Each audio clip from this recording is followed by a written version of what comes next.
There's been 4 Yamahas marooned at the bottom last night, so if you wanted a fast lap time, you needed a slipstream. It just happened to be that one of his early on in the session as well, Marc Marquez chose Joan Mir to follow in the first run of the weekend. Marquez down. That's Marquez down in sector 3. Well, he was pursuing. I'm sure you can see there perhaps a little bit of chatter as well, but Marquez, well, he said he's been trying to find the limit and understand. It's information now for Marc Marquez. He's found where the limit is on the front end of that Honda. As you mentioned, it doesn't usually appear to dent Marc Marquez's confidence. Here's a rider whose confidence will be sky.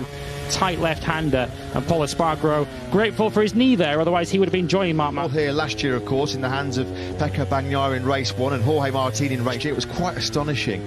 He made up 49 places from his starting position, taking the top spot. Absolutely. It's going to be a fascinating subplot as well to this Grand Prix, of course. Jorge and Future, if those two are battling for the victory this evening, it would be fascinating to watch. And here Bastianini, the Quartararo runs on at turn 1. They all seem to unanimously agree that the riders on track with the... taken a massive step forward. Joan Mir and Alex Rins were quite critical of the lack of development. The problem again, though, for the Suzukis, they couldn't quite get the best out of a brand new Michelin off 2022 from the top step of the podium. They've got 2 bikes on the front row of the riders, because it's very exciting seeing the speed of your opinion from inside the team. What's happening? Well, first of all, properly. So very happy, obviously, as you said, Jack kind of disturbing him a little bit. But anyway, I think with a good start, we can be... Recently, watching from the outside, it doesn't matter what nationality, is that something you see or not?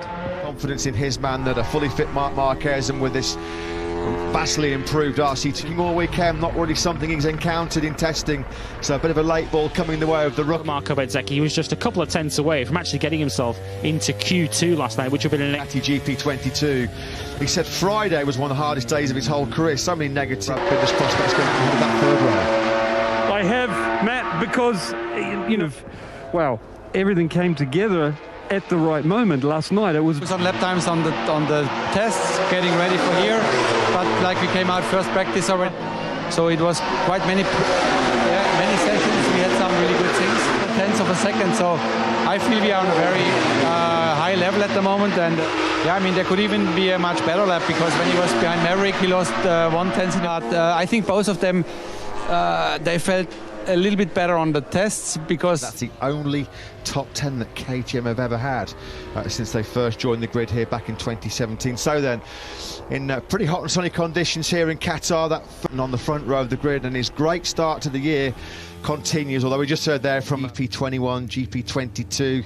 There have been some late changes to the engine spec for the factory team. Absolutely. We saw at the second of the races here last year, Miguel Oliveira making a pretty good start as well. And 2 at the end of qualifying 1. Joan Zarco had gone fastest, and of course, had he done that, and that lap time Premier Class race, and that was the Grand Prix that saw him crowned world champion at the Emilia-Romagna Grand Prix. But he said, what can I do? Of course, factory teams without concessions, they can't change the engine now. They're all high pressure and temperature have really dogged him in the past. So, yeah, Fabio Quartararo, one of them.